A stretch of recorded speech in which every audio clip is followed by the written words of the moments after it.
jërë ngeen jëf mbokk yi ñu am mbégte dellusiwaat seen chaîne de télévision la RTS fas yéene séq ak waxtaan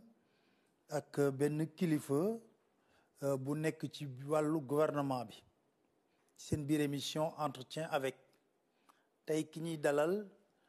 mooy le ministre de la communication des télécommunications et du numérique monsieur Alioune Sall. kenn umpalewul mbir ne jamono yi lu ñuy tudd ci wàllu presse beeg wàllu télécommunication digitalisation bari na ñu fas yéene séq ak moom waxtaan ngir mu indi ci ay leeral monsieur le ministre maa ngi lay nuyu jox la kàddu gi nga nuyu bokk ñuy seetaan. salaamaaleykum Pape Alé merci beaucoup ci invitation bi maa ngi lay nuyu bu baax di nuyu sénégalais yi du Sénégal rawatina ñi nekk ci diaspora bi maa leen di nuyu bu baax. xamoon naa ne fa ngay tàmbalee parce que ku dégg monsieur Alioune Sall monsieur le ministre ñuy fàttali nekkoon nga député diaspora bi. effectivement alors ba tey jii est-ce que yaa ngi am relation boobu ak diaspora bi nga xam ne vraiment c'est engagement bu ñu def pour le Sénégal est exemplaire. effectivement Pape Alé man diaspora bi ça reste ma base et ça restera toujours ma base parce que c'est d'ailleurs l'occasion sax nga may ma rendre leen hommage vraiment un vibrant hommage parce que diaspora bi ni ma koy waxee à chaque fois que au-delà de l'apport bi ñu am ci Sénégal sur le plan économique ma fàttali ko daanaka le tiers du budget national diaspora bi dañ koy indi mu am beneen fànn bu am solo mooy la préservation des acquis démocratiques parce que gis nañ ne Sénégal heure bu naree am ay problème wala jafe-jafe diaspora bi ils ont toujours su rester debout taxaw xeex pour àq ak yelleef doomu adama man ma nekk ci témoin nekkoon France depuis voilà une vingtaine d'années nekk ci xeex à travers le parti PASTEF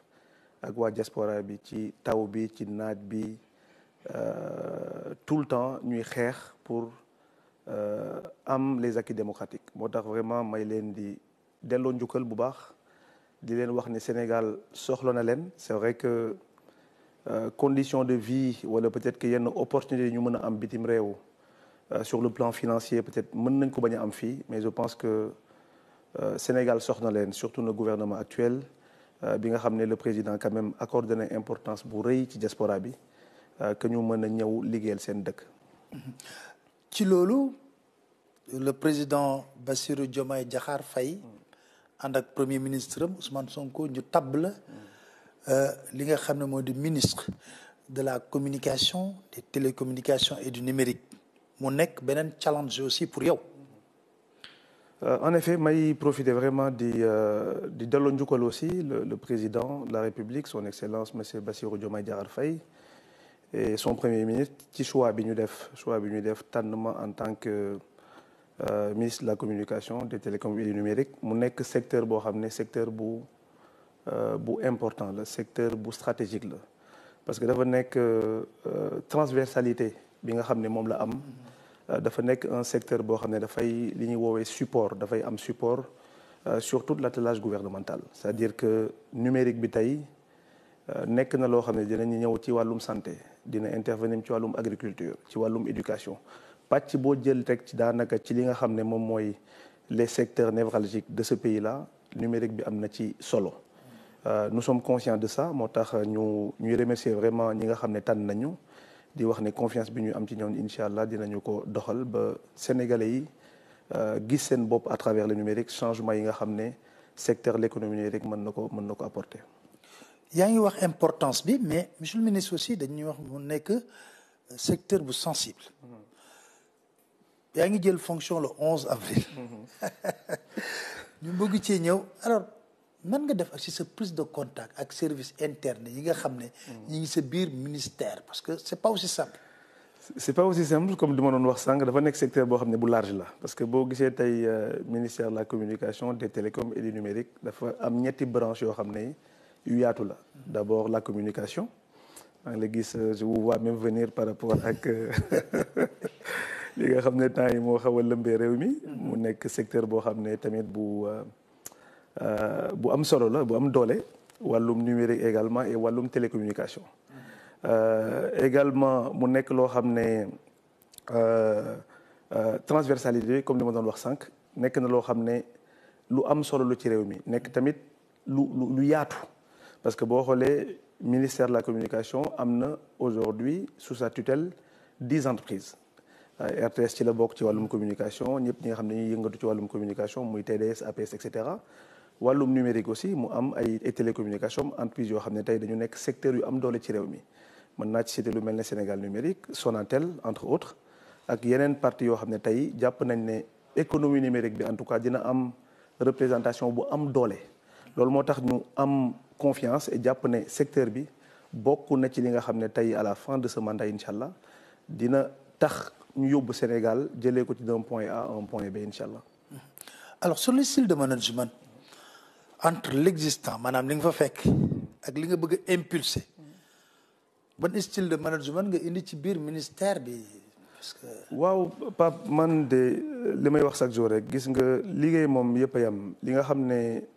da ngay liggéey da nga war a am des indicateurs de performance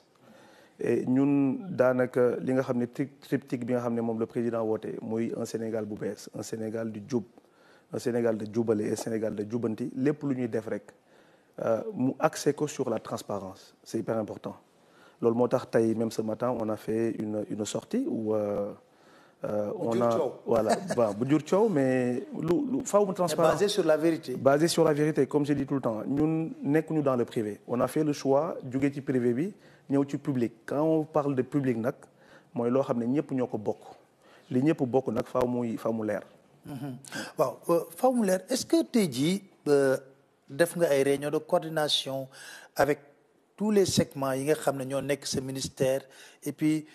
ban vision nga ci am ba nga def ak ñoom réunion quand même pour faire l'état des lieux. effectivement déjà d'abord en interne comme je disais tantôt li nga xam ne les services internes du ministère may leen di profiter di nuyu leen ñoom ñëpp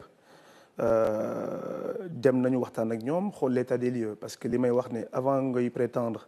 faire un bilan il faut d'abord nga xool li ñu la dénk ban niveau nga ko fekk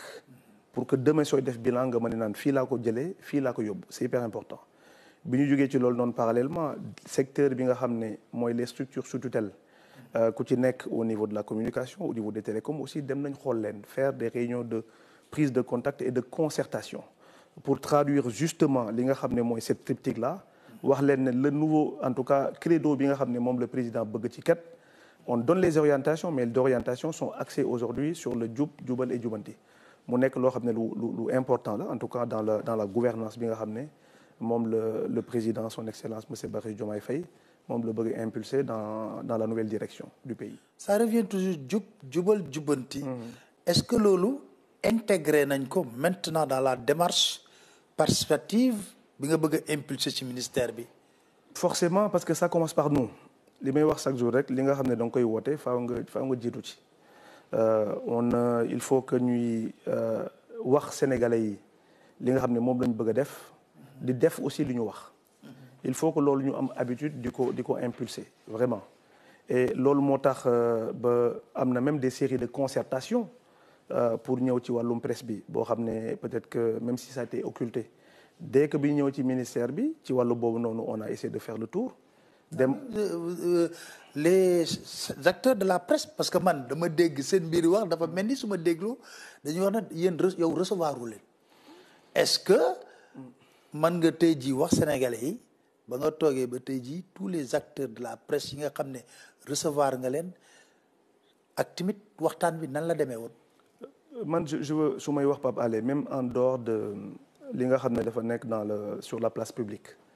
même en privé je veux que suñuy ñu waxtaan de manière factuelle moo tax tey même présentation bi ma def ce matin à travers la conférence de presse dama ñëw avec des slides pour dire que journalistes yi wala ñëpp ñi nga xam ne l'opinion de manière générale xool leen de manière horodatée telle entreprise de presse rencontré nañ ko tel jour mu nekk loo xam ne lu factuel maa ngi doon tooñ sànq sama directeur de cabinet sax ne ko est-ce que prochaine fois su ñuy def réunion yi duñ ko filmer comme ça au moins ñu mën ko tasaare pour nit ñi mën a xam ne vraiment li ñuy def lu am solo la mais bu ñu ñëwee sur ce secteur là pour revenir sur votre question li nga xam ne moom mooy la coordination bi nga xam ne moo regroupé bépp kuréel bu yëngatu ci presse mooy la CAP. rencontré nañ ko le 28 mai. bi ñu ko rencontré le 28 mai avant même ça am na leen loo xam ne faaw ma leeral ko parce que man je suis issu du milieu des télécoms et du numérique. donc dama doon bañ ñu ñëw ne jëwriñ bu ñu dénk ministère télécom numérique la communication risque d'être le parent pauvre du ministère. moo tax j'ai même voulu faire la discrimination positive donc ñi ma njëkk a kuréel yi ma njëkk a rencontré wala ñi ma njëkk a bëggoon a rencontré mooy la presse et j'ai appelé à assemblée générale bi nga maison de la presse. voilà une première assemblée générale. boo xam ne dama ne na ñëpp ñëw. bi ñu ko wootee j'ai reçu une lettre de la CAP qui me dit que non affaire yu demee nii donc il faut que peut-être passer d'abord par les patrons. et cetera CAP moo wax ne mënul ñëw. voilà mënul ñëw rencontrer tout le monde parce que il s'agissait de parler des assises de la presse donc il faut que ñu xaar ba assises yooyu génn mais tout de même demandé nañu audience dans la foulée. et moom laay wax ñoom laa recevoir le 28 mai bi ñu ñëwee pareil yamul rek ci CAP même le CDEPS le patronat ñëw nañu ñoom ñëpp aussi sama bureau ñu toog amal nañu waxtaan pendant plus de 2 heures de temps waxtaan boo xam ne daanaka 30 minutes la à la base moom la rendez-vous bi woon mais c'était tellement passionnant que waxtaan nañ ku nekk wax sa xalaat on a donné à tout le monde en tout cas képp koo xam ne bëggoon nga jël kaddu ci jour boobu noonu jox nañ la ko je pense que yow mii témoin nga ci parce que yaa ngi fa woon. ak keneen ak keneen ak keneen jox nañ ñëpp kaddu ñu wax bu ñu fa jógee dem nañu aussi la société civile parce que gis nañu ne fii au fait lépp lu ñuy def rek dañ koy wax def de manière inclusive ñu waxtaanee ko.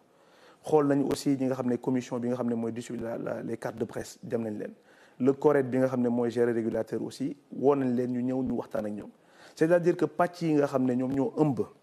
kuréelu taskatu xabaar yi bàyyiwuñ benn on a fait le tour jusqu'au CNRA même le régulateur gis nañ ko wax ne ko ñun kat lii la ñu bëgg a def. kon ñuy wax ne ñoom rencontré wuñ autorités yi. non rencontré autorités liñ ci bëgg a nam moom mooy. comme ni ma leen ko waxee moo tax man je préfère à chaque fois su ñuy wax rek ñuy wax de manière factuelle li may wax chaque jour gis nga bi ma rencontré le patronat dama leen wax lu leer dama leen les amis période bi nga xam ne dañuy bypasser ministère bi pour dem gis le président pour wax suñuy doléance période boobu noonu jeex na. pourquoi jeex na parce que ministère bi moom mooy interlocuteur u bépp tutelle wala képp koo xam ne da nga yëngu ci communication. mënuñu à chaque fois qu'on a des problèmes ñu tëb ministère bi dem ci président bi wax fa sunu ay doléances et cetera président fajal leen ko loolu non seulement ça affaiblit le ministère et puis derrière feuille de route bi nga xam ne mën nañ ko mettre en place pour que de manière claire avec la vision de la communication de manière générale ku nekk mën ci gis sa bopp loolu mënul am. loolu moo tax bi ma leen recevoir wax na leen ko ne leen kat vous avez parce que ils m'ont dit que def nañ ñaari demande d'audience président bi. wuyu leen man leen le président il n'a pas à vous recevoir enfin je précise quand même le président c'est le père de tous les Sénégalais c'est le père de la nation comme on dit donc libre à lui mu rencontrer ku ko neex mais je veux dire en termes de process dafay jaadu nit yi di jaar fi nga xam ne foofu la ñu war a jaar et li may wax nii c'est pas seulement dans mon département ministériel je pense que ça doit s'appliquer partout pour que ñu mën a am une certaine verticalité quand même ci li nga xam ne noonu la ñuy doxalee état parce que mais bu fekkee ne normes yi ak règles yi dañ koy tëb parce que moi je suis le cousin du président wala dama xam président wala mbokkam la je pense que loolu mënul doxal réew mi. alors nga waxtaan ak ñoom ak waxtaan ak société civile bi ban sentiment lan moo génn ci biir waxtaan bi ak tous les segments yi nga daje. waaw li génn ci waxtaan bi bari na parce qu'il y a énormément de questions qui ont été abordées mais en tout cas li ci gën a fës bokk na ci li lëmbee semaine bi en tout cas li nga xam ne mu la ñu woowee les dettes. mais joxuñu la d'abord rapport assises yi. non rapport assises laajte nga ko pour préciser. voilà pour préciser xam nga maa ngi lay wax ci njëlbeenu wax ne la dama woon ñëpp ñoom ils m'ont dit que jarul woon ñuy recevoir tant que assises yi génnagul ñu ngi ko doon finaliser. donc bi ñu ñëwee d'ailleurs maa ngi leen di tooñ maanaam leen man je suis le ministre le plus censé parce que ci wàllum communication. du jar may sëgg di def feuille de route parce que je pense que les assises bi nga xam ne État du Sénégal je rappelle quand même def na ci 50 millions de nos francs pour accompagner pour assises yi ñu mën ko def avec toute la logistique ici assises yooyu noonu bi ma ñëwee dama ne leen man je ne vais pas réinventer la roue wala ma tëju ak sama cabinet di bind la feuille de route sur le plan de la com certainement vu nit ñi ma gis ni ñu xarañee nit ñi ma gis ñi nga xam ne yëngatu nañu ci wàllum communication buy nekk nit yu ñu ràññee parce que am na ñoo xam ne xam nañu leen xam nañ ne ñooñu du ñu def un travail boo xam ne peut-être que liggéey bu ñàkk solo la. Du coup on s'est dit que certainement dina am lu bari loo xam ne dinañu servir sur notre feuille de route sur la communication mais force est de constater que depuis boobu ñu ngi xaar mais ba léegi gisaguñu rapport et c'est pour ça j'ai dit que nag ñun du ñu xaar il faut que ñu avancer xool en termes de réforme et cetera lan lañ mën a apporter le secteur bi. mais pour répondre à votre question par rapport ak li nga xam ne moo génne ci waxtaan bi bokk na ci dette bi bokk na ci aussi la nécessité vraiment de restructurer le secteur. Parce que wax nañ ma ay wax ne ma secteur bi léegi dafa jaxasoo parce que ñoom ci seeni wax nee nañu distingue ñu kan mooy le vrai journaliste du faux journaliste. wax nañu aussi mënatuñu distinguer comment dire le vrai comment dire la vraie entreprise de presse bi nga xam ne nekkul entreprise de presse boo xam ne bu vrai la. donc loolu la ñu fa indi comme li nga xam ne waxtaan nañ ko. donc ñu wax ne am nañu nécessité pour restructurer loolu aussi bokk na li nga xam ne moom moo fës ci waxtaan bi bokk na ci aussi yeneen le cadre réglementaire li nga xam ne la loi sur l'accès à l'information bokk na ci la loi sur les lanceurs d'alerte mu nekk daal ay wax yoo xam ne lu ci bari il y a aussi le fonds d'appui et d'aide à la presse bi nga xam ne aussi période bii lañ koy joxe chaque année et interpellé nañ ci aussi laaj ñu nañu loolu aussi bokk na ci nga xam ne bokk na lu gën a fës ci rencontre bi ci waxtaan bi nga xam ne amal nañ ko ak ñoom. ñu taxaw foofu parce que defe naa ne loolu mooy coow li le fonds d'appui à la presse. foofu ba nga ñëwee est-ce que saytu nga fonds bi d'abord parce que ay xaalis la. dañ ko voté ci assemblée nationale. muy des deniers publics yoo xam ne sénégalais yi ñoo ko cotisé. ñu jox leen ko pour ngeen ko war a tas ko ci presse bi est-ce que saytu nga ko. naturellement Pape xam nga ñun bi ñu ñëwee ci ministère bi au-delà même de cette aide à la presse la rigueur voudrait que suñu ñëwee ñu jox ñu département bu toll noonu li ñuy njëkk a def mooy saytu parce que comme ni nga ko waxee c'est de l'argent public ñu saytu au-delà du fond ci ministère bi bépp pàcc boo xam ne nekk na ci ministère bi ñu mën ko saytu boobu nag dafay jël temps ñu mën a saytu xool xaalis bi nga xam ne xaalis sénégalais yi fan lañ ko dugal nan lañ ko utiliser et cetera avant même de commencer à décliner une vision voire même une feuille de route loolu je pense que c'est l'étape 0 c'est pour ça tes 3 premiers mois même bu fekkee ne am na voilà lu bari loo xam ne réalisé nañ ko au sein du ministère bokk na ci pàcc yi nga xam ne bokk na pàcc yi gën a important pour revenir sur le fonds d'appui bu ñu ñëwee nous avons demandé à ce que ñu jox ñu sur les 5 dernières années les montants des fonds et nan lañ ko répartir comment ça a été réparti fonds bi dafa nekk loo xam ne c'est encadré par le code de la presse c'est encadré par la loi d'ailleurs État du Sénégal def na ci jéego yu bari parce que fonds bi depuis 2012 c'est passé de 700 millions de 400 millions à 700 millions mu jóge 700 millions dem 1 milliard 400 millions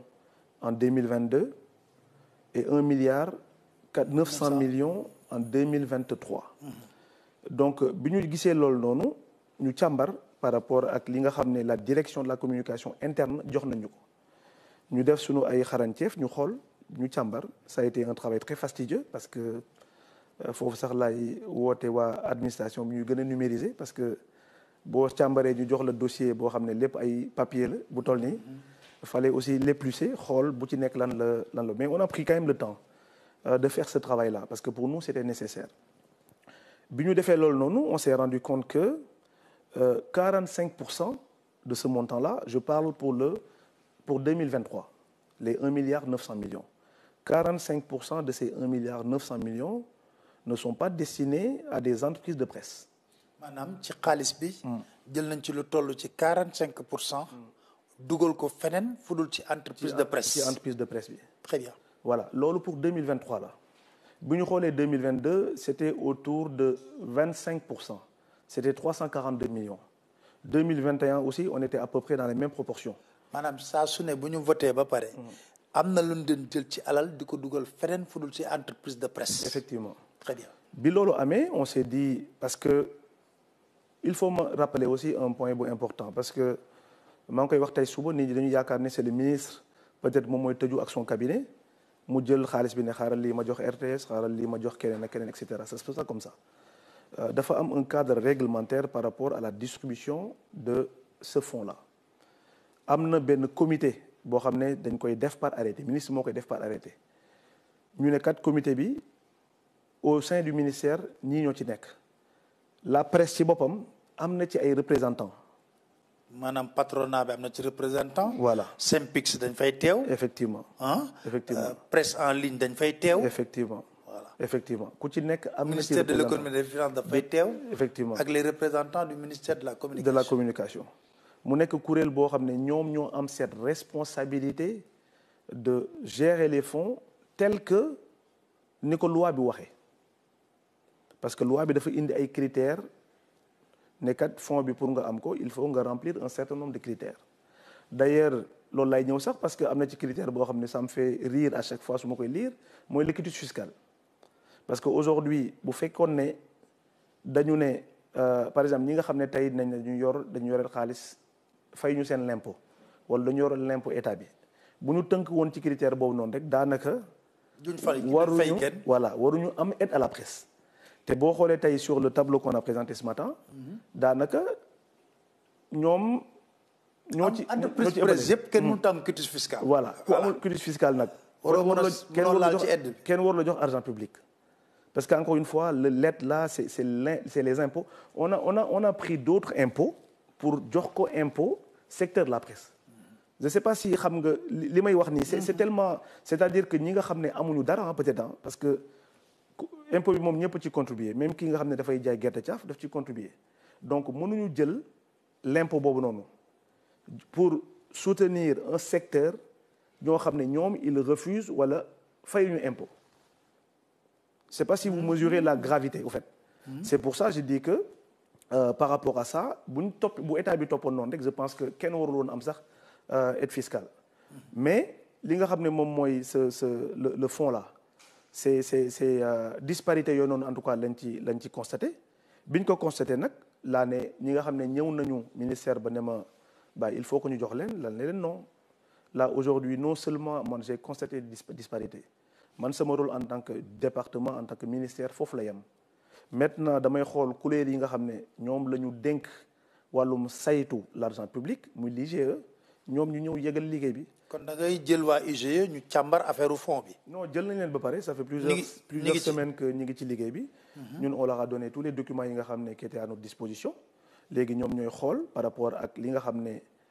noonu la ñu ko distribuer et que l'État du Sénégal en toute transparence xool li nga xam ne mooy les mesures yi nga xam ne war nañ ko jël mais tant que en tout cas amuñu indi ay éclaircissement par rapport à ça mënuñu tegaat benn jéego ne dañuy distribuer ay fonds et cetera. bés boo waxee disparité maanaam xaalis bi ni ñu koy séddalee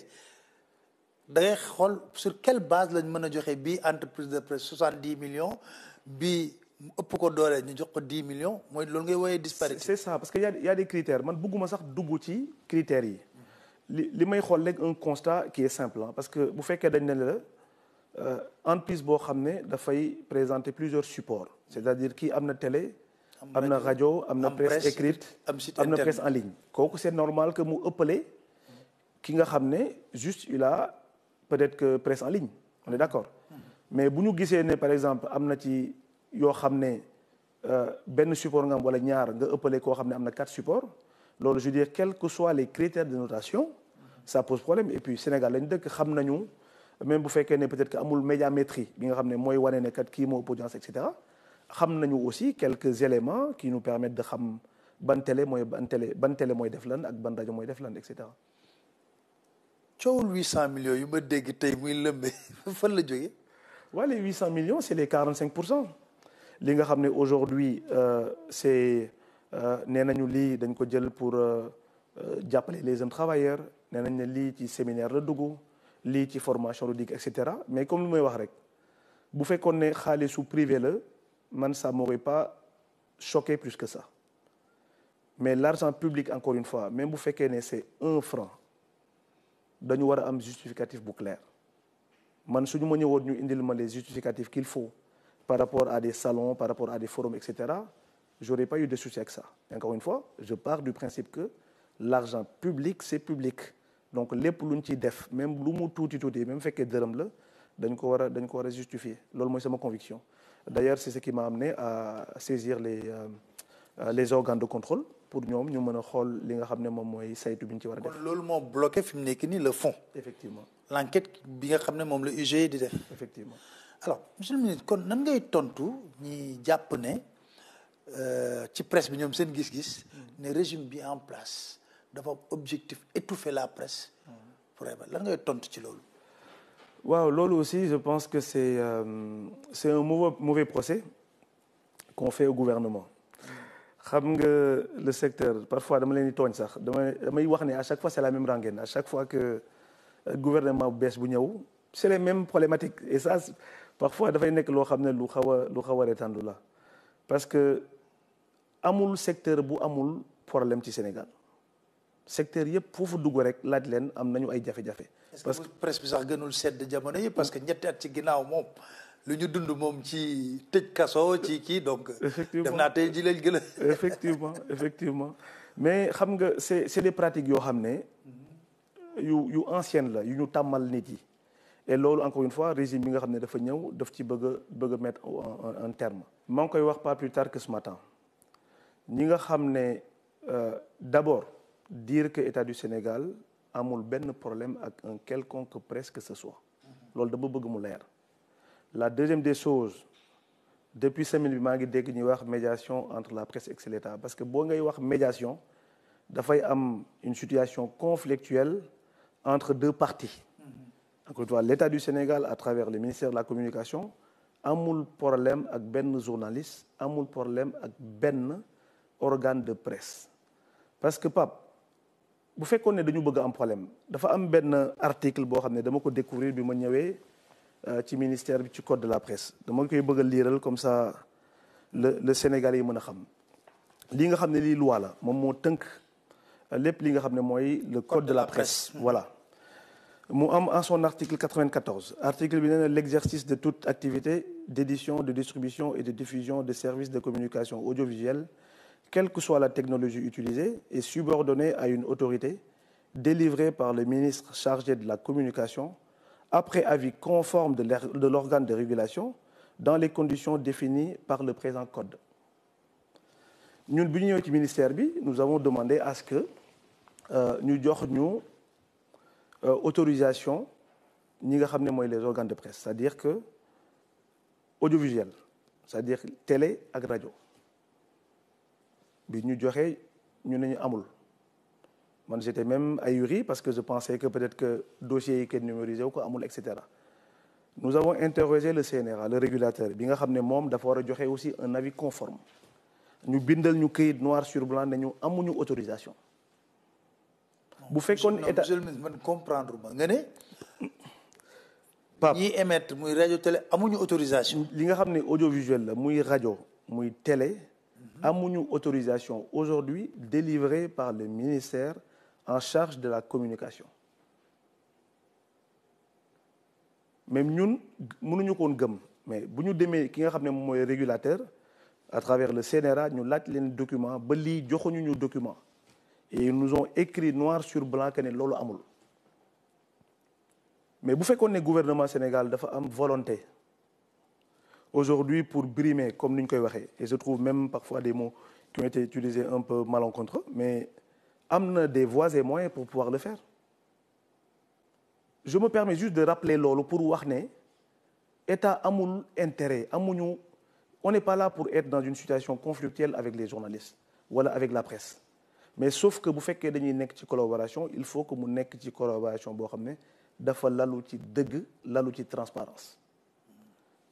lii rek mooy problème bi mais encore une fois ñi nga xam ne dañuy ñaan ay médiation et cetera wax dëgg yàlla ñun amuñu problème ak kenn. crise amu ci. tëjoo say bunt. non la crise elle est imaginaire man de toute façon je leur ai dit que tous les jours du lundi au samedi nous sommes au bureau jusqu'aux 23h. nee na leen bu leen neexee ngeen ñëw tous les jours ñu waxtaan. c'est un appel même solennel que j'ai relancé plusieurs fois nee naa leen. je me suis même proposé pour revenir sur la dette xam naa dinañ ci ñëw après. dem naa ba ne leen bu fekkee ne man mën naa nekk seen avocat mën naa nekk seen ambassadeur auprès de mon homologue ministre des finances et des budgets pare naa pour def ko pare naa dem pour waxal leen bu fekkee dañ leen war a defal moratoire ngeen mën a fay ndànk-ndànk que vous puissiez le faire mais encore une fois loolu c'est pas mon domaine mais bu fekkee ne on s'est proposé pour le faire mais tout le reste amul benn problème boo xam ne am nañ ko ak la presse. Monsieur le ministre foofu laay ñëw seen dette fiscale bi. ñoom wax nañ ne modèle économique bi dañoo am entreprise de presse dafa am nu ñu ko war a traité même bu ñu amee dette contesté nañ. Et je me rappelle lors de la fameuse réunion nee nañ leen woon boo leen contesté dem leen ngeen indi seen chiffre ngeen dem DGID. ngeen contesté jusqu'à trouver une solution. Effectivement. Alors problématique gu dette fiscale bi nan lañ ko war a mën a gérer. Oh mais Pape la dette fiscale elle est là man am na leen loo xam ne kenn mënu ko xalaat parce que dette bi lan la c'est des impôts impôt amul journaliste amul médecin amul mécanicien impôt dafa nekk loo xam ne dañ ko war a fay parce que ce pays là bu fekkee nit ñi fay ñu impôt pays bi kenn du dund on n'ira nulle part wax naa la sànq exemple bi nga xam ne impôt gerte caaf bu ñuy jël pour financer un fonds qui s'appelle l'aide à la presse donc c'est-à-dire que c'est l'argent qui tourne mais il faut que tout le monde participe donc wàllum impôt yi moom comme je l'ai dit président bi li mu ci wax leer na nee na impôt encore une fois il faut que ñu fay ko il faut ñu fay impôt donc pour moi c'est cette question-là ça peut même pas faire l'objet d'un débat maintenant il y a d'autres sources par exemple su bu ma ñëwee ci wàllum redevance bi gis naa entreprise bi nga xam ne nekk na sous la tutelle du ministère envoyé na des sommations pour nit ñi mën a fay loolu encore une fois nit ñi ngi wax redevance am na dégg naa ci ay juumte yu bari ci semaine bi du redevance loolu c'est des frais de diffusion frais de diffusion yooyu noonu ni nga xam ne noonu la ko TDS di réclamer ñi nga xam ne dañu yor télé noonu la les entreprises satellitaires yi nga xam ne ñoom ñooy liggéey ak TDS noonu la ñu koy réclamer c'est-à-dire que xaalis boo xam ne TDS moom mooy avancer les entreprises satellitaires pour ñii mën a fay donc si TDS arrête de payer il y aura plus de télé au Sénégal donc damay bëgg ñuy def distinguo entre li nga xam ne redevance la entre li nga xam ne frais de division la entre li nga xam ne impôt la l'impôt direct bi nga xam ne moom ngay fay après avoir fait ton bilan boole li nga xam ne aussi c'est des comment dire nu ñu koy waxatee c'est encore li nga xam ne lii c'est des impôts indirects daf ci bari ay pàcc yoo xam ne loolu nag la ñu dajale ba mu nekk benn ardoise boo xam ne bu xaw a rëy la mais encore une fois les impôts faut les payer. waaw mais est-ce qu'il y a possibilité ñoom ñu contester parce que loolu ñoom ni ñu doon contester nga ne leen mooy seen liberté la woon pour ñu contester est-ce qu'il y a possibilité ñu contester dem waxtaan ak waa impôt. effectivement Pape moi je suis très factuel et transparent ci lu may def d'ailleurs bi ma nga xam ne recevoir na le patronat dama ne leen les amis man chiffres yi ma def samay chiffres la bu fekkee ne vous n'êtes pas d'accord ngeen xool li nga xam ne mooy seen normalement vous êtes censé faire un bilan financier à la fin de chaque exercice en tout cas toute entreprise qui se respecte dafa war def bilan à la fin bu at bi jeexee xanaa boo defee bilan di nga ne man lii laa yoreel trésor lii laa fay sama impôt lii mooy sama chiffre d'affaires et cetera mais je leur dis jusqu'à preuve du contraire lii mooy sama chiffre bu fekkee indil ngeen ma yeneen chiffres yoo xam ne yu dëppoo ak yi man je prendrai mes chiffres ma dugal ko sama tiroir jël seen bos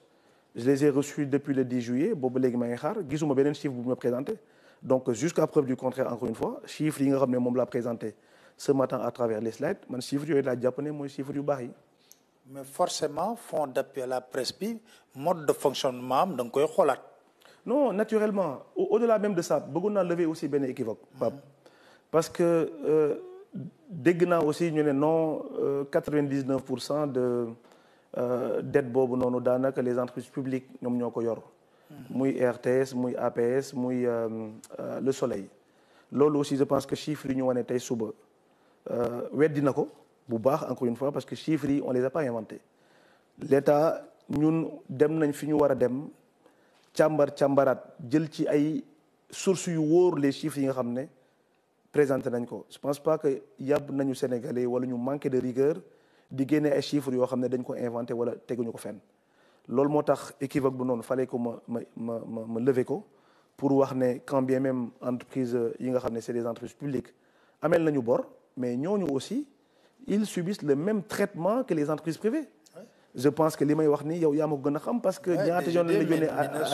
ATD bien sûr. APS pas plus tard que la semaine dernière aussi ATD ñu fermer seeni compte Le Soleil et même d'autres secteurs La Poste période tabaski bi naruñu woon salaire parce que dañu yoreel impôt état te fay ñu ko et cetera donc côté boobu noonu je pense que ak yeneen parce que am na benn exemple aussi bu may joxe tout le temps on ne peut même pas loger à la même enseigne entreprise privée yi ak publique yi parce que maa ngi koy tooñee DG APS ce matin ma ni ko yow même bu fekkee état moo lay financé warul yam même traitement ak entreprise privée parce que muy yow muy la RTS su ma leen woowee ne leen ñëw leen couvrir ma fay leen ou ma ñàkk leen fay da ngeen ñëw couvrir parce que vous assurez une mission de service public ñaata ministère ñoo leen yoreel ay millions yu dul jeex aujourd'hui enveloppe bi soo ko tegoon tey ay milliards la mais vous n'êtes même pas sûr d'être payé parce que encore une fois vous assurez une mission de service public loolu c'est pas le cas du privé donc loolu aussi dafay nekk ay éléments yoo xam ne faaw ñu jox ko les Sénégalais ñu xam répartition bi nan la demee et ça je pense que c'est hyper important. Alors dafa am beneen aspect aussi bu moo bëgg ñu aborder mooy la situation précaire des travailleurs de la presse. Je crois que recevoir nga convention des jeunes reporters ñu jox la benn rapport bu am solo. Effectivement. Parce que ñi ngi wax oui les patrons de presse mais ñoom ils ont d'autres préoccupations yoo xam ne bokkul ak li nga xam ne moom le patron de presse est-ce que mën nga dellu si waat cette rencontre. C'est ça qui est choquant dans l'histoire parce que recevoir nañu la convention des jeunes reporters du Sénégal ak le président de la République son excellence monsieur Bassirou Diomaye Faye bi ñu leen laajee yan problème ngeen jànkonteel comme ni ñu ko defee ak le patronat ni ñu ko defee ak la CAP ni ñu ko defee ak le CORED bi ñu ñëwee ils nous ont présenté un rapport bi li mu wax mooy boo jëlee ñi nga xam ne mooy les travailleurs ñi nga xam ne c'est des muy nekk ci jeunes reporters photographes et cetera convention des jeunes reporters de manière générale bu ñu xoolee daanaka lu toll ci 26% amuñu contrat moo tax ce matin je disais que bu ñu waree def une journée sans presse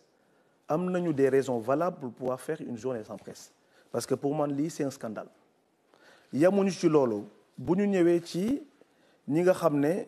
ils ne disposent pas de contrat même suñu disposer de contrat xamuñu ne ñoom am nañu contrat parce que patron mën na la signer le contrat mais du la jox un duplicata ñooñu ñu ngi toll ci 61%. Dans un pays normal lii warul am bu fekkee presse dafa war a def journée sans presse wala mois sans presse wala semaine sans presse voilà des raisons valables pour pouvoir faire des semaines sans presse parce que encore une fois les entreprises de presse comme ni ma koy waxee c'est pas seulement les patrons de presse li ëpp li nga xam ne mooy nekk ci liggéey bi ñi nga xam ne ñoo nekk ci terrain bi ñoom ñoo koy liggéey mais ñooñu dañu leen war a am mettre dans des conditions de travail yoo xam ne yu assez soutenable mais lii c'est des chiffres yoo xam ne c'est des chiffres alarmants jeexul parce que ñi nga xam ne dañuy disposer de bu ñu feebaree. de l'IPM wala couverture maladie de manière générale aujourd'hui c'est autour de 86%. qui n'en ont pas mënoo jël ay nit ne da nga leen di liggéeyal da ngeen di liggéeyloo non seulement il y a pas de contrat mais su amee contrat peut-être que ñoom xamuñu ndax am nañ contrat ou pas rawatina les salaires on les connaît mais bon ça c'est partout. beneen affaire nga jël ne ñii bu ñu feebaree amuñu couverture maladie mais li ci gën a yéesite encore mooy li presse c'est-à-dire que yow mën nga nekk journaliste wala nga nekk dans le secteur di liggéey jàpp ne sa patron mi ngi lay cotiser nga toog ba retraité am 60 ans 65 ans mënatoo amal sa bopp nga dem fii caisse de retraite war a jël sa xaalis ñu ne la amoo fi xaalis wala li nga fi am bariwul. pas plus tard que ce matin le directeur de la maison de la presse mi ngi may wax benn personne bu ñëw boo xam ne nee na ko 24 000 francs lañ koy jox par mois 24 000 francs ci sénégalais boo xam ne il a travaillé pendant plus de 40 ans loolu c'est des choses yoo xam ne il faut que état bi jël ci ay matuwaay loolu moo tax restructuration bi nga xam ne indi nañ ko dans le cadre de la plateforme bi nga xam ne lancé nañ ko tey sa suba je pense que dina régler problématique yu bari yi nga xam ne jeunes reporters yi ñu ngi koy rencontrer. Alors on passe à ce sujet d'ailleurs la nécessité de réorganiser le secteur de la presse moo waral tey jii nga lancé plateforme bi alors est-ce que mën nga dellu si waat sur l'importance de cette plateforme dans la restructuration du secteur. Effectivement li ma doon wax sànq Pape ci waxtaan bi xam nga nous avons voulu vraiment avoir benn approche boo xam ne bu inclusif parce que li may wax chaque jour rek man je suis pas journaliste mënuma prétendre tëju autour de 4 murs wax ne man may waxal journalistes yi lan la ñu war a def nan la ñu war a bindee et cetera du coup bi ñu leen woowee ñu waxtaan ne ñoom ñëpp d'accord je pense que tout le monde est unanime sur le fait que le secteur des médias doit être structuré muy journaliste muy état muy société civile muy ñëpp parce que aujourd'hui il y a un méli-mélo bu fekkee mën nañu ko wee noonu bi qui fait que mënuñu distinguer kan mooy kan du coup on a dit que nañu def une plateforme bu fekkee ne léegi am nañu ay li nga xam ne mooy le dépôt légal même bu ñëw ci nga xam ne mooy la presse en ligne wala la presse papier pardon c'est pas respecté wala lu ñu ko def ñun on va essayer de trouver des voies et moyens pour faciliter leen loolu noonu. dépôt légal expliquer le dépôt légal pour nit ñi xam lan mooy dépôt légal. En fait dépôt légal ñi nga xam ne dañuy teg journal xam nga dafa am ay droits ay devoirs yoo xam ne entreprise de presse ñi nga xam ne ñu nekk ci presse. presse écrite dañu ko am. c'est-à-dire que boo jëlee sa journal avant même nga koy publier war nga jël exemplaire nga jox ko ministère de la communication. jël benn exemplaire yóbbu ko ministère de la justice. jël benn exemplaire yóbbu ko ministère de l'intérieur. jël benn exemplaire jox ko préfet de Dakar wala préfet de région bi nga xam ne foofu nga nekk mais loolu en 2024 on s'est dit que c'est fastidieux ñun ban moyen la ñuy xool pour mën a yombal li nga xam ne mooy ce dépôt légal là li nga xam ne aussi mooy ce comment dire apparition légale. mais loolu bala muy am il faut qu'on puisse quand même reconnaître kan mooy entreprise bi d'abord parce que Sénégal da ngay xëy je pense que nous l'avons tous vécu Pape élection bi muy ñëw ñaata presse écrite nga gis yoo xam ne à travers juste benn page PDF la ñuy bind bu ñu xëyee wala 2 jours 3 jours affaire boobu disparaître te xamuñu ne ñoo nekk ci ginnaaw loolu il faut que mu jeex dans ce pays-là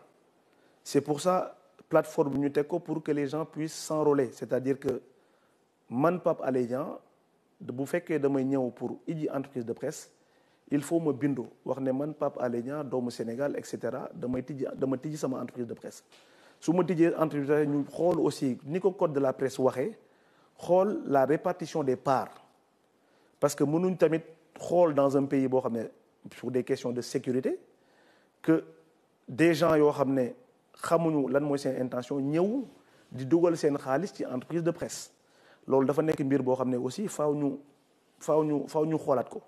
loolu moo tax ki nga xam ne dafay tijji entreprise de presse faaw ñu xam kan la faaw ñu xam kan moo ko financé faaw ñu xam la traçabilité même xaalis bi fan lay dugg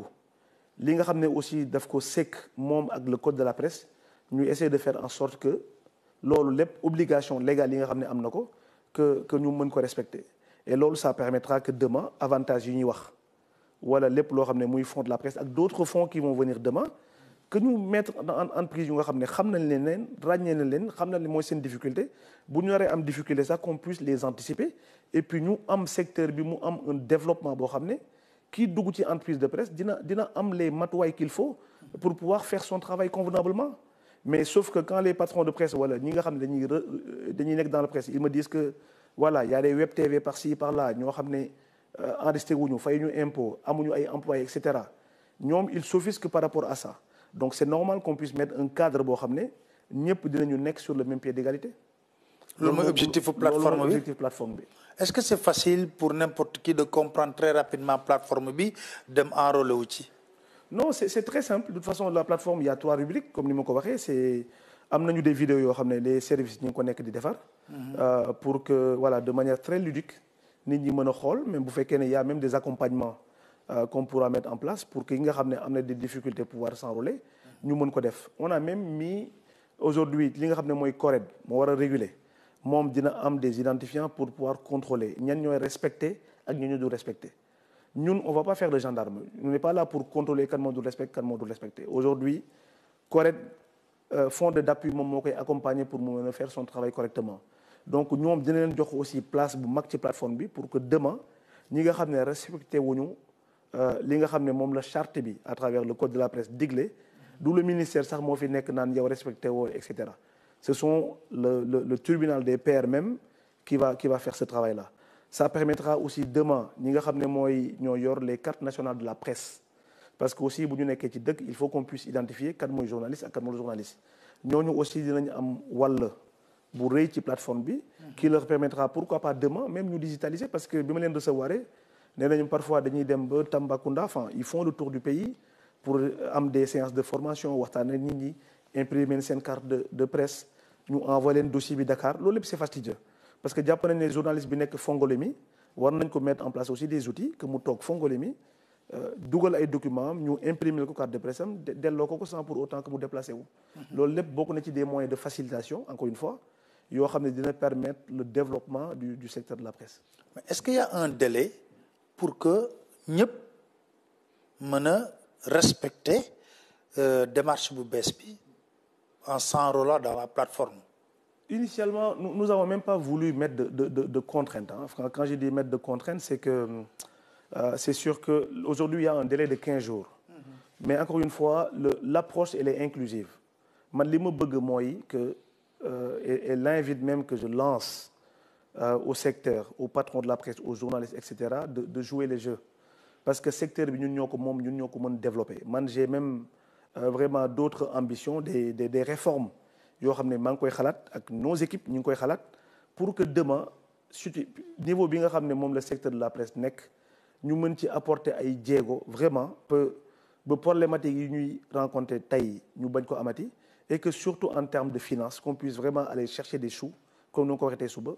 secteur de la presse Pape Alé amul secteur bu ko ëpp xaalis ci àdduna quand on va dans les pays développés les journalistes on les paye à hauteur de milliers d'euros, de beaucoup d'argent. Sauf qu'il y a des niches qui sont là aujourd'hui, qui ne sont pas explorées. Nous, nous avons commencé à faire des jéego pour pouvoir explorer ces niches, pour que demain, encore une fois, nous savons que nous avons un métier, un métier noble, qu'ils puissent jouir de leurs droits et vivre de leur métier, c'est important. Ni comme médecin, ni comme ingénieur, etc., etc. Finalement, invite bi ngay lancé à toutes de venir avec l'État ñu restructurer ensemble le secteur. Effectivement, moi je dis que Pape gis nga dañu traverser des moments yoo xam ne ci lu bari loo xam ne quoi qu'on puisse dire parce que dëgg rek la yàlla bëgg secteur bi am ci part de responsabilité bu rëy. Je ne généralise pas du tout. Encore une fois, nous ne sommes pas là pour regarder en arrière. Newuñu fi pour regarder dans le rétroviseur. Ça ne sert à rien. Man lu may demander mooy ñu avancer. Mais surtout avancer ensemble. Regarder dans la même direction, ne pas se regarder en chien de faïence. C'est ce que je suis sincère. J'ai dit aux patrons de la presse, si je bureau, je dirais A, si je B, je dirais B. Je ne fais pas mettre des sujets sous le paillasson ou di lakal. Lu fi am dina la wax ne li mo fi am nañ ci and. Lu fi amul je vous dirai que li amu fi et puis voilà, ku nek li nga xamné mom la ko yoon may mu def ko. Mais en tout cas, c'est ma volonté première. Encore une fois, moi, relever ce secteur de la presse, redynamiser, nous faire en sorte que le développement bien ramené secteur de la presse mais tout ça aussi dans la transparence et dans la justice, c'est important. Alors, monsieur le ministre, il y a tout l'homme solo sank, pour nous pour même injecter au niveau secteur presse. Mu am ben segment bo yor ce bir ministère. Moi damay laal redevance opérateurs yi ak distributeurs yi xam naa foofu nga dugg fi bu baax parce que dans la mesure où est-ce que identifier nga d'abord toutes les structures qui sont concernées. Ça va être un travail de longue haleine. Les opérateurs et les distributeurs. Liggéey bi nit ñi dañuy fàtte ne c'est avec 3 mois que nous sommes là. Juste 3 mois. Ci 3 mois yi voilà def nañu tamit jéego yu bari peut-être que nit ñi gisaguñu fruit mais dinañ ko gis. yaa ngi wax ci wàllum redevance yi man ce pays-là parfois aussi ni ma koy waxee sànq ci article 94 il faut quand même reconnaître qu'il y a eu beaucoup de laisser-aller dans ce pays loolu moom dañ koy wax rek ngir yàlla tax waxuñu ko pour xas kenn parce que dañuy voter ay lois am ay textes mais après dañ koy jël ñu ranger ko ci tiroir yi duñ ko appliquer parce que bi ñu ñëwee par rapport à ces distributeurs yi ngay wax nous, on a essayé dans cette même mesure de xool kan moo am contrat parce qu'amul contrat et on s'est rendu compte encore une fois des entreprises au Sénégal qui existent depuis plus de 30 ans n'ont pas d'autorisation aujourd'hui. En tant que distributeur. En tant que distributeur et wax naa la autorisation boobu noonu d'ailleurs am na si ñoo xam ne je vais même pas citer ils disent que c'est des pratiques sauf que la pratique elle ne vaut pas enfin c'est pas la loi même bu fekkee ne yow ñëwuñu ci yow ne la lii nga war a def. War nga aussi de manière légale parce qu'il faut être légaliste surtout quand on est une entreprise ki gis dans un pays depuis plusieurs années dem kat ne man il faut que ma obligation légale yi nga xam ne moom laa sekk ak pays bi ma nekk ma mën ko def mais malheureusement il y a eu beaucoup de laisser-aller honnêtement que de manière généralisée que ñu bari loolu mus ñu ko def problème. Il n'était plus dans la légalité. Non, personne ou presque n'est pas dans la légalité. Loolu moo tax ñun ñu jug remettre de l'ordre bu mooy wax remettre de l'ordre nag c'est pas péjoratif je dis ça c'est-à-dire que textes yi ñu am ñu appliquer ko dans leur stricte rigueur man yàgg naa wax ne bu fekkee ne loi baaxul nañu toog ne loi baaxul ñu càmbaraat ko ñu voté ko mais tant que la loi elle est là il faut qu'on applique sinon ça sert à rien de voter des lois on a 165 députés à qui l'État du Sénégal paye xawma ñaata ñuy sonn di voter ay lois et cetera mais bu fekkee dañuy pare ñu jël loi dugal ko ci tiroir bi ça ne sert absolument à rien loolu moo tax dans ce cas on a identifié tous les distributeurs muy éditeurs yi et cetera doxal am ci des exemples à citer par exemple pour le cas de Canal+ que j'ai cité ce matin 33 existences au niveau du Sénégal aujourd'hui une redevance qui est de 75 millions de francs CFA. Canal, 75 millions de francs CFA. Je trouve que ce montant, c'est dérisoire par rapport au chiffre d'affaires que Canal+ fait dans notre pays. Encore une fois, je ne suis pas en train de faire une fixette sur Canal+. Aujourd'hui, c'est propre à tous les distributeurs ak ñëpp ñi nga xam ne dañu liggéey dans ce domaine-là.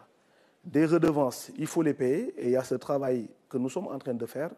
On les a presque tous reçus dans nos locaux pour dire que maintenant, la redevance va être axée sur votre chiffre d'affaires et que vous allez payer li nga xam ne moom ngeen di jël ci Sénégalais yi et ça nous a permis en l'espace de 2 mois et demi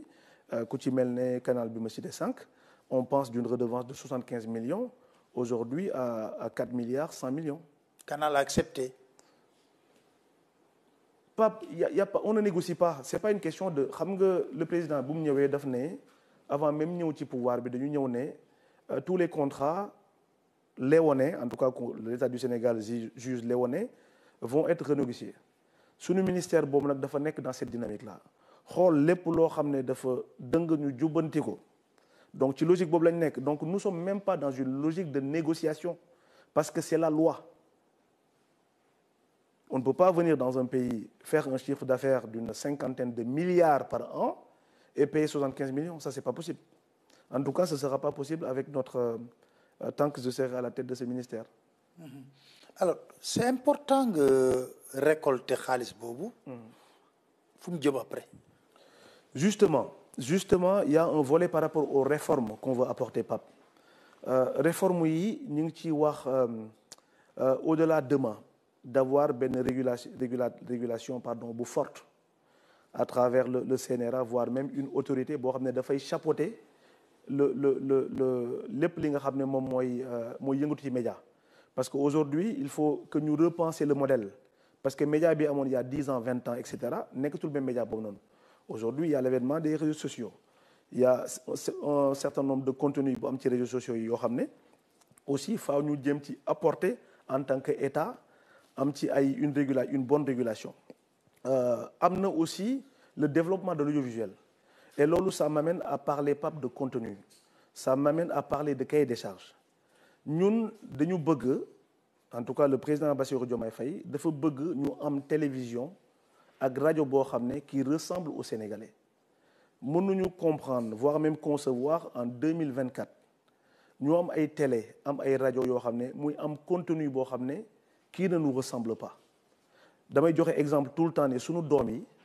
war nañu am avec nos artistes on a des Sénégalais yoo xam ne yu xarañ lañu yoo xam ne mën nañu produire des contenus de qualité donc il faut que ñooñu ñu wutal leen les moyens de pouvoir mettre des contenus yoo xam ne sunu ay doom dinañ leen ci mën a yar à travers l'éducation et cetera man dama bëgg samay doom su taalee télé mu seetaan dessin animé ak ay xale yu ñuul yoo xam ne qui lui ressemble am ay cheveux crépus et cetera war a am yeneen karaw yoo xam ne karaw beneen kii la mu jàpp ne loolu ça symbolise la beauté et cetera loolu lépp ça rentre dans le cadre de l'éducation et pour moi c'est des choses yoo xam ne hyper importantes et loolu encore une fois c'est pas les 1 milliard 900 millions du fonds d'appui qui vont le régler il faut qu'on aille chercher de l'argent am na ci fu mu nekk il faut que ñu dem xool xaalis bi fu mu nekk ñu jël ko développer ce secteur là qui permettra demain ñu mën a am télé wala rajo bi nga xam ne qui répondent à nos valeurs socioculturelles. donc redevance yooyu manne financière bi bu ñu ko jëlee dañuy fexe ba dugal ko ci wàllu production. Effectivement, c'est la production. Et comme j'ai dit, aujourd'hui, nous avons la possibilité aujourd'hui, au lieu de 1,9 milliard, mën nañu collecter jusqu'à plus de 50 milliards. Il faut juste encore une fois qu'on fasse preuve d'ingéniosité et qu'on puisse mettre en place un climat apaisé, un climat serein. Ñu ñëw ci ministère bi am nañu de manière très humble wax dëgg yàlla quelques idées yoo xam ne jàpp nañ ne dinañu mën a yóbbu foofu noonu. Mais encore une fois, il faut que d'abord qu'on mette en place le cadre légal. Ñu mën a pouvoir distinguer la mauvaise graine de l'ivraie, ñu baal ma ci kàddu bi ni ma ko waxee noonu peut-être, que ñu mën a mettre en place un climat propice qui permettra demain que lépp li nga xam ne nekk na développement du secteur comme ñu mën ci indi ay jéego yoo xam ne dina tax ñu développer le secteur des médias de manière générale et de pouvoir surtout avoir des contenus yoo xam ne contenus de qualité. Alors, Monsieur le ministre, on va aborder les télécommunications. C'est ça, votre domaine, hein? Alors, on parle beaucoup de baisse des coûts de connexion. Mais Sénégalais yëpp ñooy jàmbat d'abord qualité bi ak coût. C'est un problème qui est sérieux boo xam ne Sénégalais yëpp la impacté. Effectivement, Pape, poser nga question boo xam ne question bu importante la et faaw ma taxaw ci tuuti. Parce que li ma bëgg a wax Sénégalais yi. Man je suis logé à la même enseigne que les Sénégalais bi ma ñëwee pour dëkk ci yàggul comme ni nga ko xamee donc aujourd'hui awma forfait boo xam ne c'est illimité damay jënd du crédit comme tous les Sénégalais damay jënd tous les mois damay recharge sama téléphone et on s'est rendu compte que comme ni nga ko waxee et loolu c'est unanime Sénégalais yëpp loolu dañ koy nangu ne aujourd'hui le coût de la connexion est trop cher au Sénégal dañuy nangu ne la qualité bi nga xam ne moom la ñu war a am par rapport au prix yembul nu mu war a yembee même bu fekkee ne nos amis opérateurs ils vont dire que suba ñun ñoo am coût yi gën a bas dans la sous-région mais malgré ça reste trop cher pour le Sénégalais ça reste trop cher pour le pouvoir d'achat du Sénégalais d'ailleurs bu ñu ñëwee ci ministère bi dans le cadre même de la baisse des coûts des denrées de première nécessité deuxième réunion de conseil des ministres man maa jël parole wax premier ministre ne ko ni ñu considérer ceeb tey ñu considérer ko diwliñ ci denrée de première nécessité ñu considérer sucre ci denrée de première nécessité noonu la ñu war a considérer le coût de la connexion la data sur les denrées de première nécessité parce que jàpp naa ne bu ñu xoolee ci portefeuille bi sénégalais bi am awma les détails donc bëgguma wax lu ma wóorul mais je suis sûr que am na part bu importante ci portefeuille du sénégalais moyen le coût de la connexion donc mu nekk loo xam ne c'est en déphasage ak li nga xam ne mooy le pouvoir d'achat du sénégalais loolu bu mu amee on a entrepris des démarches le premier ministre m'a instruit d'aller voir les opérateurs ñi fi nekk tey on a organisé des séances de concertation waxtaan nañ ñu waxtaanaat bi ñu waxtaanaat li génn ci waxtaan bi parce qu'on leur a demandé de participer à l'effort de guerre comme ni ñu ko defee woon ci ceeb bi def ko ci sucre bi et cetera ils se sont regroupés ñëw nañ wax nañu wàññi nañu même bu fekkee ne wàññi boobu noonu tey sénégalais bi sentiru ko ci portefeuille am ça on le reconnaît il faut dire les choses dama bëgg sénégalais yi xam ne ñu partager ak ñoom li ñuy dund même bu fekkee def nañ ay jéego ñu leen ci remercier sénégalais bi tey sentirul ci pouvoir d'achat am wala ci portefeuille baisse coût de connexion bi mais li ma ci bëgg a wax aussi mooy état bi amul contrepartie bu mu joxe dañu leen ñaan ñu def maintenant nous allons entamer des négociations comme ni ma ko waxee am na ci lu bari loo xam ne jàpp nañ ne suñu ko tegee ci ay jéego coût de connexion bi dina wàññeeku et nous avons les solutions et de manière très humble mais encore une fois loolu dafa nekk liggéey boo xam ne du liggéeyu benn weer du liggéeyu ñaari weer et l'État à travers des impôts à travers d'autres moyens am na aussi loo xam ne mën na ko teg ci table bi pour que coût bi gën a wàññeeku. mais man bëgguma li may wax des réformettes dama jàpp ne su may ñëw ne sénégalais yi wàññi nañu connexion bi mu nekk baisse boo xam ne baisse bu significative la pas ay wàññeet il faut que mu nekk wàññi boo xam ne bu significative la loolu moo tax ma jàpp ne ñi ngi continuer discussion yi ak les opérateurs ñi ngi waxtaan ak d'autres parce que encore une fois nous sommes dans un monde ouvert il faut que ñu xam ne ñun sénégalais la ñuy liggéeyal te lépp loo xam ne dinañ ci teg suñu tànk pour suñ seen dundin gën a ñoŋ incha allah ci loolu rek la ñuy dox et là je leur fais une promesse que ce combat là nekkul loo xam ne dañ ko teg à côté bokk na ci lu ñu gën a ñor ci ministère bi nga xam ne moom la ñu yor tey le coût de la connexion et incha allah le gouvernement mettra tout en œuvre pour que connexion boobu noonu wàññee ko encore une fois de manière significative nañ ñu may temps rek ñu muñal ñu incha allah. yaa ngi wax digitalisation lu bari muy ñëw ci ce discours yan ci projet phare nga ci yor en ce moment. Pape digitalisation dafa nekk loo xam ne tey mooy transformer l'économie d'un pays. xam nga digitalisation aujourd'hui on a une administration boo xam ne tey pour que ñu rendre ko plus performante il faut que ñu digitaliser parce que dafa nekk loo xam ne comme ni ma la ko waxee sànq sur tous les pans de la société dafa am benn jéego bu important boo xam ne daf koy représenter aujourd'hui on parle de l'agriculture Sénégal xam nañ ne bu fekkee ne dans le domaine du numérique de manière générale ñun Sénégal dañuy bay que nawet aujourd'hui avec l'agriculture à moyen de haute précision am nañ une possibilité de pouvoir bay nawet ak noor bu ñu jëlee dans le domaine de la santé mu am aussi une part hyper importante xam nañ ne Sénégal ñëpp xam nañ ne amuñu médecins yu doy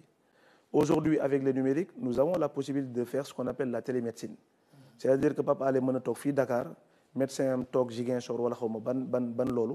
te loolu encore une fois ñu am des services numériques de base solides loolu moo ko mën a maye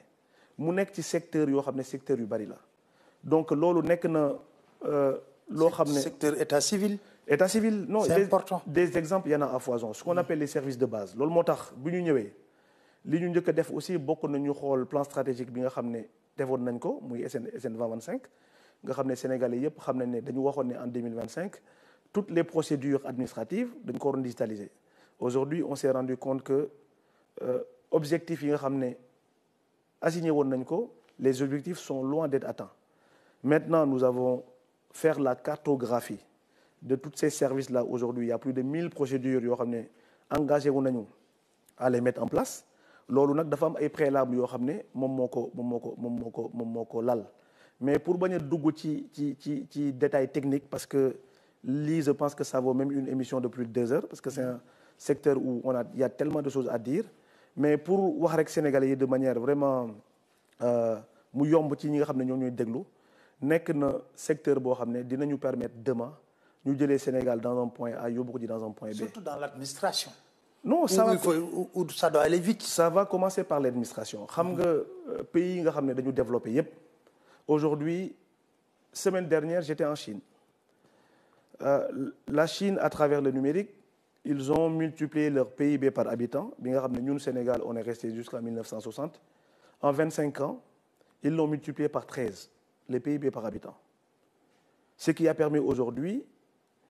de sortir de la pauvreté plus de 700 millions de Chinois vous vous rendez compte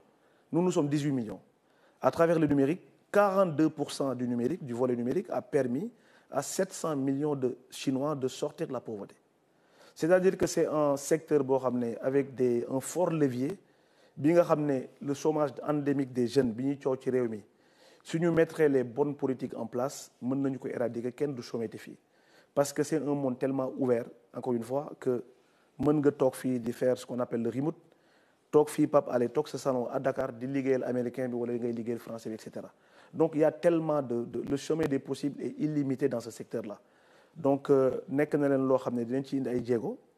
qui permettra aux Sénégalais vraiment de rendre notre administration performante Sénégalais bi nga xam ne dafay am jafe-jafe à travers l'état civil à travers le casier judiciaire ak service boo xam ne Sénégalais soxla na ko